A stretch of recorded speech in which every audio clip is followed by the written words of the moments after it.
got disturbing last seen CCTV footage of missing persons. What's the word, YouTube? You feel me? It's your boy Dre1K, and we back with another reaction video, bro. Bro, for everybody who watched my last video, bro, I sincerely apologize for the L recording. Oh my God, bro, I can't even fathom how crazy bad that recording was. But look, I ain't even gonna trip on it because that's my fault. I need to start investing in a cameraman. So if you a cameraman, hit me up, bro. My Instagram Dre1K. Down in the comment section, let me know, bro. If you a cameraman, Houston, let me know. We finna go ahead and get into this reaction, bro.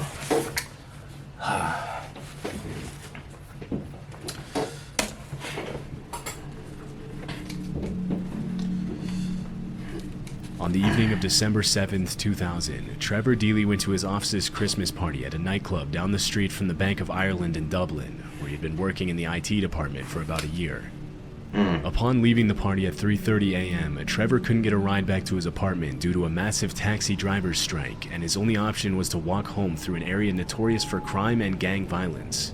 It was a 20-minute walk home, and since the bank was pretty much just up the street, Trevor decided to make a quick stop at his office to grab his umbrella before walking home in the rain. Strangely, the bank's CCTV footage shows a man dressed in black standing behind one of the pillars of the bank's gate. The man can be seen standing there for almost half an hour before Trevor arrives. A little after 3:30, the man in black pulls out his cell phone to take a call, and a few seconds later, Trevor walks by also on the phone. Police later determined that at that exact time, Trevor had made a phone call to a co-worker who was still at the bank. The CCTV video shows Trevor arriving at the bank's front gate, and a second man dressed in black steps out of the shadows to talk to him. Trevor... Bro, this is why you can't just be maneuvering. I ain't like that. This is why I just don't maneuver at nighttime alone like that, bro. You gotta watch yourself. Trevor ends his call as he opens the gate and talks to the man in black. It doesn't look like they know each other, but Trevor doesn't seem to be scared or concerned. The man simply stands by the gate as Trevor walks in, and a few minutes later, the man in black walks out of the camera's view. Trevor's co-worker reported that he and Trevor shared a cup of tea that night and talked about the party for a while, and that Trevor had also logged onto his work computer for a couple of minutes just before he left the bank at about 4 a.m. The CC... Why the fuck are y'all having drinks at 4 a.m.? Like, that's not crazy in the office? Like, TV footage shows Trevor stepping out onto the street and opening his umbrella before walking home. Just shut up. He didn't appear to be followed, and a few minutes later at about 4:06 a.m., he made a call to a friend to let him know that everything was alright and that he was on his way home. But since his friend was still asleep, he left a voicemail. That voicemail would be the last time that anyone heard from Trevor Deely. At 4:14 a.m., Trevor was seen walking by an ATM on a street about 15 minutes away from his apartment. Less than 30 seconds later, a man in black appears on screen, apparently following Trevor. Trev, bro, I ain't gonna lie, bro. One thing about me, bro, when I'm walking, fam, bro, you feel me?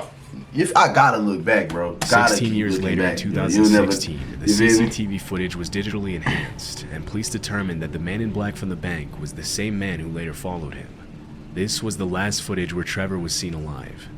Although he missed work on Friday, his co-workers didn't seem to find it strange, considering that many other employees were still hungover from the party and had also taken the day off.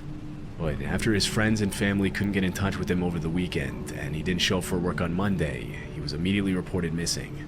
Trevor's friends and family led the search from the beginning, and it was actually his friends and not the police who managed to get the disturbing footage from that evening. Unfortunately, they didn't have access to the footage until 4 days after his disappearance, which meant that the police... Damn, 4 fucking days, nigga? Bro, I ain't gonna lie, fam. 4 days and you missing, bro. Nobody, I ain't gonna lie, bro. Trev, nobody fuck with you for real, gang. 4 fucking days, my nigga? What the fuck? My phone fell. That scared the shit out of me, bro. Trev, nobody fuck with you for real, bro. I ain't gonna lie, gang. I ain't gonna lie, fam. Because look, it's been 4 days, bro. The first day, somebody should already be looking for you for first day, bro.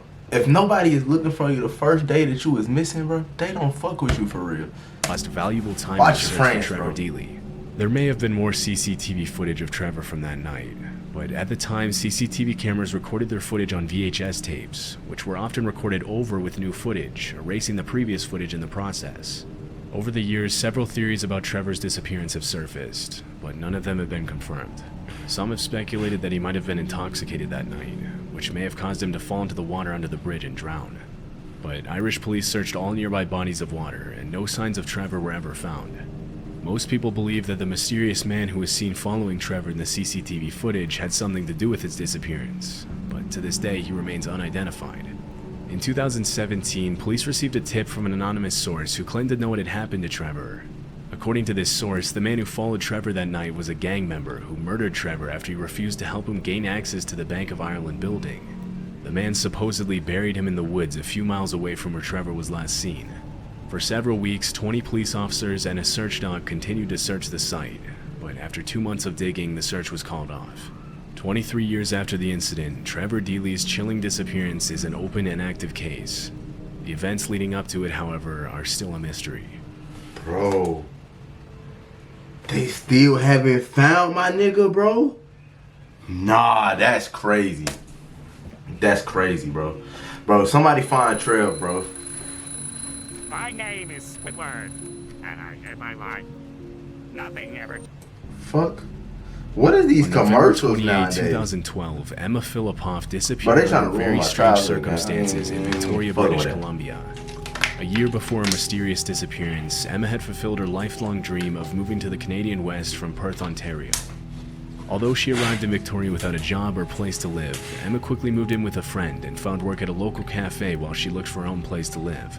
Things seemed to be going well for Emma, but when winter came, she became much more withdrawn and started acting in strange ways. According to her roommate, it wasn't uncommon to see Emma engage in obsessive-compulsive rituals and erratic behaviors, and to fall victim to what seemed to be manic episodes.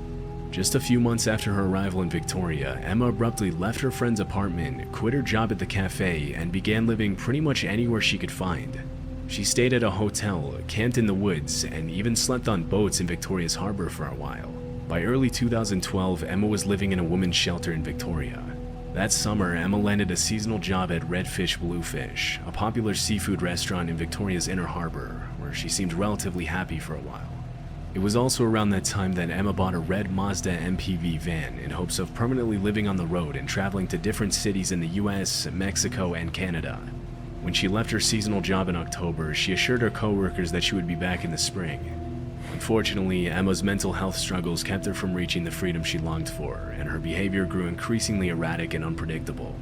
In the months before her disappearance, her friends and some of the staff at the women's shelter mentioned that she had been acting paranoid over an unnamed man she had dated back when she was a culinary school student in Perth.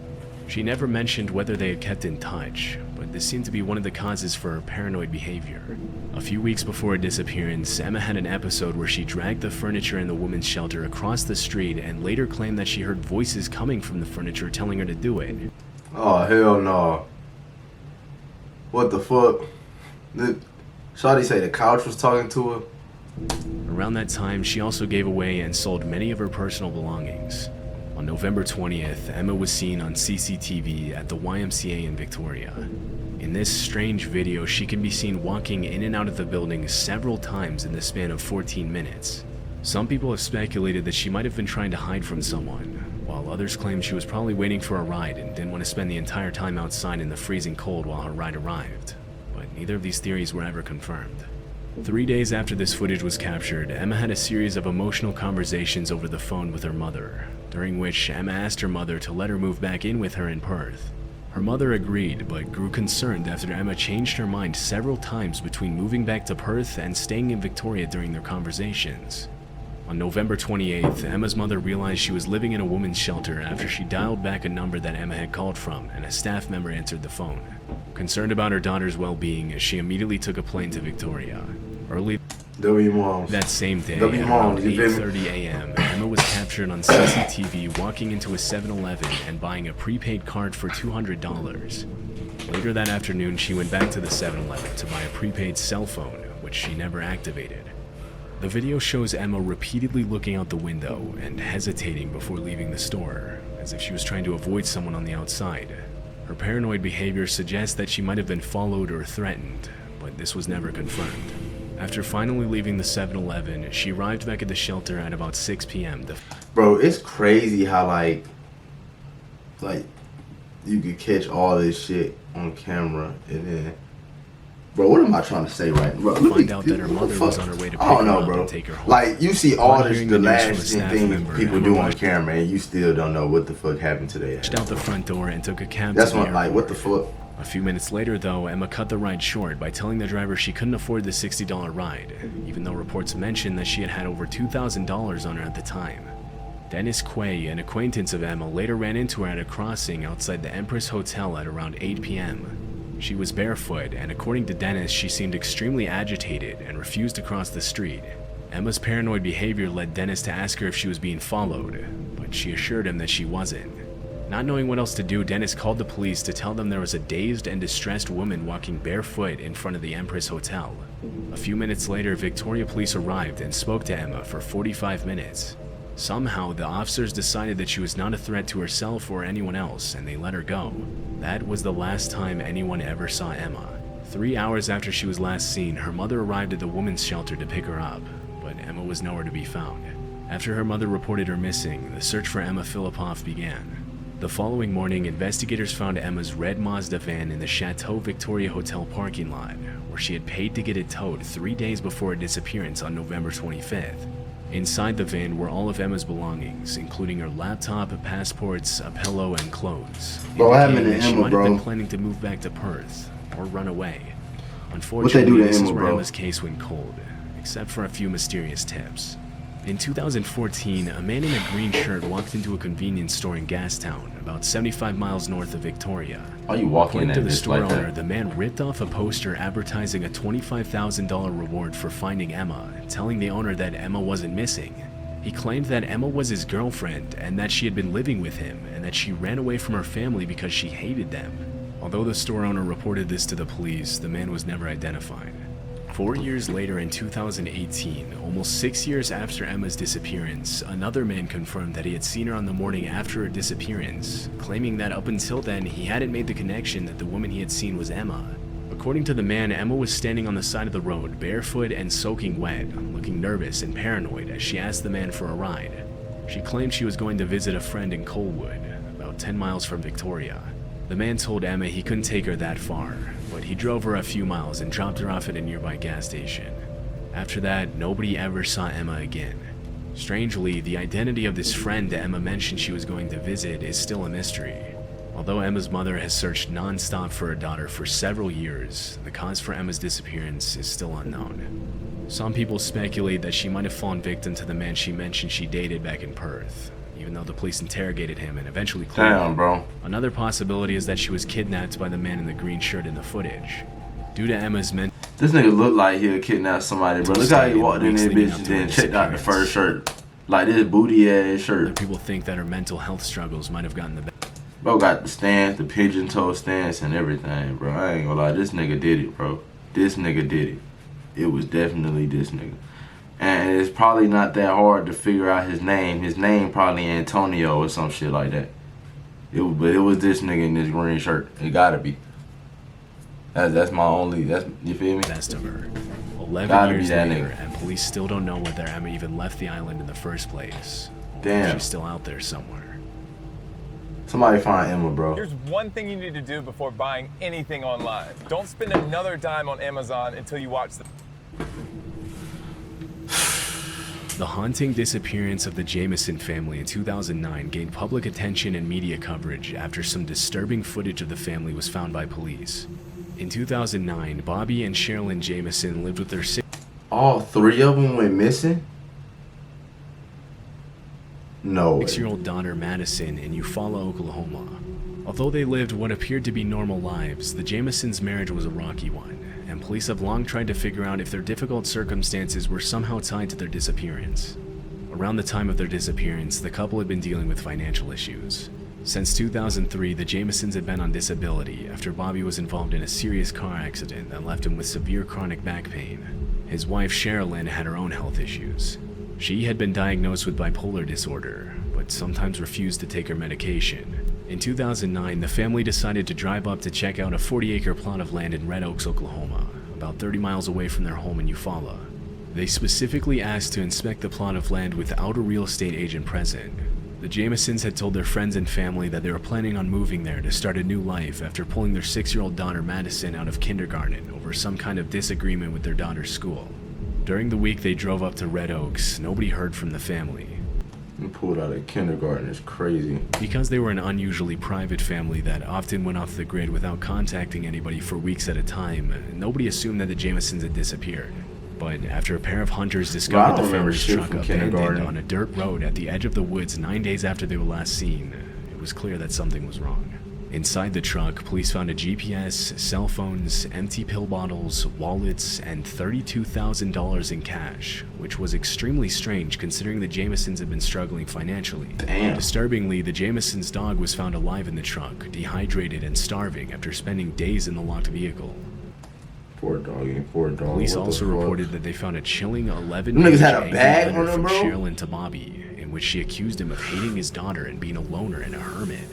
According to a specific police report, there was a haunting sentence in the letter that read, "I would not wish my daughter to be raised in foster care because of you being in prison for attempted murder and her mother dead." At this point, it was impossible for anyone to know what had happened to the Jamesons. Hold on. But immediately after What this nigga do, the bro? family was missing, police started a search around the area where the truck was found. For 9 months, a search team consisting of 400 volunteers, 16 search dogs, unmanned drones, planes, horses, and a specialized search unit scoured the woods in search of the missing family. During this time, police found unsettling footage recorded by the family's home security cameras from the day the Jamesons vanished. In the video, Bobby and Sherilyn can be seen loading their truck in preparation for the trip, but something immediately seems off about the footage. The couple make over 20 trips to load the truck, sometimes putting things in the truck and then taking those same things back to the house, then back to the truck again. A few times, the husband and wife even walked from the truck to the house and back again without carrying anything in their hands. Strangely, the couple changed clothes several times throughout the video. What the fuck? It's hard to tell exactly with the low frame rate of the footage, but they seem to not interact with each other a single time. The psychologist that was called in to review the footage immediately attributed the couple's bizarre trance-like movements and strange behavior to illegal drug use. Bobby had a history of drug use, but it was never confirmed whether the couple was under the influence of drugs during the video. After looking deeper into the Jamesons' lives, police were only left with more questions. A pastor close to the family mentioned that shortly before their disappearance, Bobby had told him that there were spirits living on the roof of his house.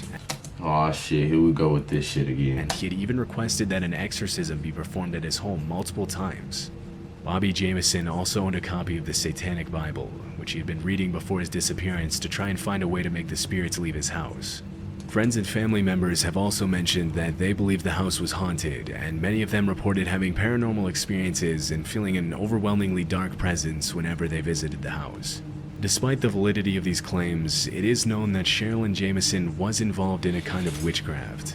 She frequently held seances at her house and often spoke about her supposed paranormal experiences. Sherilyn owned cats, and after they died, she suspected that her neighbors had poisoned them, so she spray painted the words, "Witches do not like it when their cats are killed," on a large metal storage container on the Jamesons' property. The mystery around the case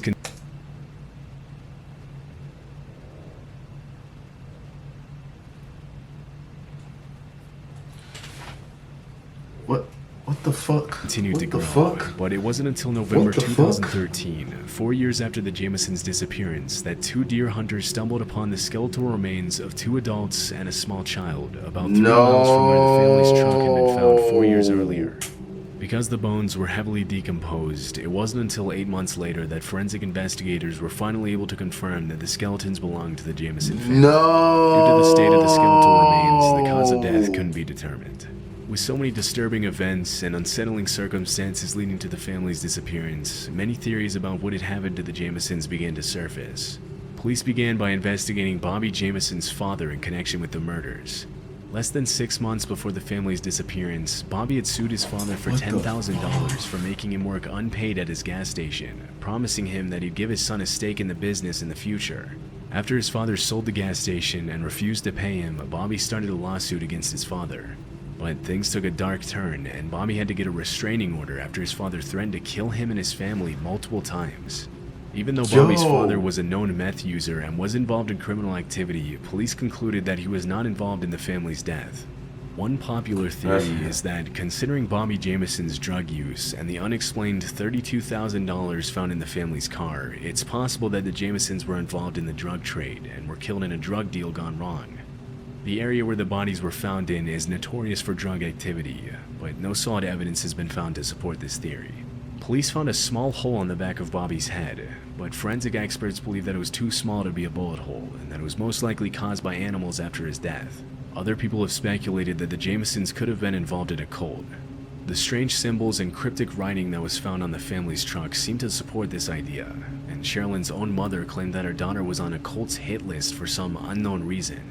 Although there has been cult activity in— What the fuck is this family, bro?